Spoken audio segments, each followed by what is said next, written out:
We finished packing up her closet. Some of the clothes were going to a thrift store, some to a yard sale my sister was having for Diana's things she thought she could sell. I let her decide where almost all of Diane's stuff would eventually go. I kept some things as keepsakes, things that had special meaning to her and to me, or those things that had a lot of monetary value. My sister was like a vulture. She had her eye on all the nice jewelry and artwork that belonged to Diana. I practically had to pry them out of her hands. But mostly, I'll keep the things that remind me of my wife, the things that will ease her absence. God, I miss her. I miss having her by my side at night. I miss her breakfasts in the morning, her dinners in the evening, and the sex. Yes, I definitely miss that. Diana was my life. She made every day I lived worth living.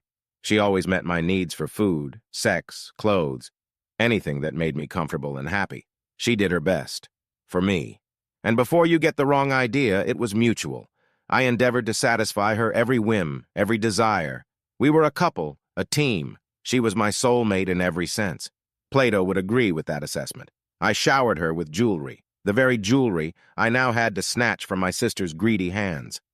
I took her to the fanciest restaurants, bought her clothes that matched our finances as much as possible, and took her on dream vacations. And yes, that girl could dream. But in the end, in her pain, she lost sight of my comfort, a pain I didn't even know I had, and now she was gone. I emptied the house, sold all our furniture, all our artwork, except for the ones I kept as keepsakes, and even the house itself. It was all too painful a reminder of the death that had occurred there, in my bedroom, in my bed. How could I go on living here, especially without the love of my life? Her mother was here today, still angry with me. She blames me for Diana's absence. She blames me for the death and bloodshed, like I planned it, like I wanted it. I know. I tried to tell her how much I was in love and how Diana was my life. She didn't believe me. My mother-in-law came to demand, or should I say snatch, Diana's jewelry, or at least the things she had inherited from her two grandmothers. She claimed they were family heirlooms. I know I was Diana's family, and they were memories. Maybe not of our love, but at least of our life together. When I look at these exhibits, it brings back fond memories. It allows me to remember Diana in all the splendor of our love. My mother? I lost my mother, so Diana's mother had always been my mom, and although she now demanded that I stop calling her that, I still thought of her that way. Resentfully stated, "Max, you only kept those things because they were the only valuable things in my life that I gave to my daughter." Mom argued that what I bought my wife was cheap junk. I countered that Diana loved my gifts and wore them every day. My mother-in-law's face contorted with rage. "And you're just keeping all her stuff to spite me. You don't want me to have anything to keep for her." With threats of lawyers and lawsuits, my mother-in-law left. I went back to packing, first checking the boxes my sister had packed and taking the things she had tried to smuggle out without my knowledge. I will say that my sister had good taste. She tried to steal only the best of Diana's things.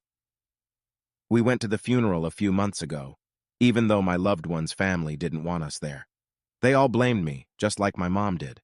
They thought it was all my fault. Maybe I could have handled it better, but I was in love and blind to anything bad that could happen. They say when you're in love, anything is possible. You just don't realize that not everything is good. Bad things happen even to people who are in love. I offered to pay to have Max Weller's beloved engraved on her headstone, but her family found it disgusting that I would even suggest it. Her mother started hitting me, and her father tried to strangle me. The rest of the family tried to join us, and I was lucky to escape relatively unscathed. Even now I have to look after her family. There's no end to the threats and harassment. Well, now I was ready to leave. The house was sold, all my wife's things were sold, and I was going to slip away into the night. Away from my family and away from her family, leaving it all behind. On my way out of town, I stopped at the grave to say goodbye one last time. The headstone did not have the beloved of Max Weller inscription I had longed for. It just said, Julie Crum, 2003 to 2022, taken from us too soon. I cried a little and apologized to Julie again for not knowing Diane was coming home that day. I was in love with both of them, my wife and my intern at work. I thought spending the night in my bed at home co my love was fine, especially since Diane was supposed to be out of town that night. And everything was really good until my wife burst into the room and put 9 bullets from my Glock into my mistress. Now I've lost them both, Julie to the grave and Diane to the state prison system. Both families hate me, blame me for everything, though if Diana would just talk to me, I'm sure we'd all be very happy together. Was it really my fault that my wife was so hot and out of control? I don't think so, but who the hell understands women?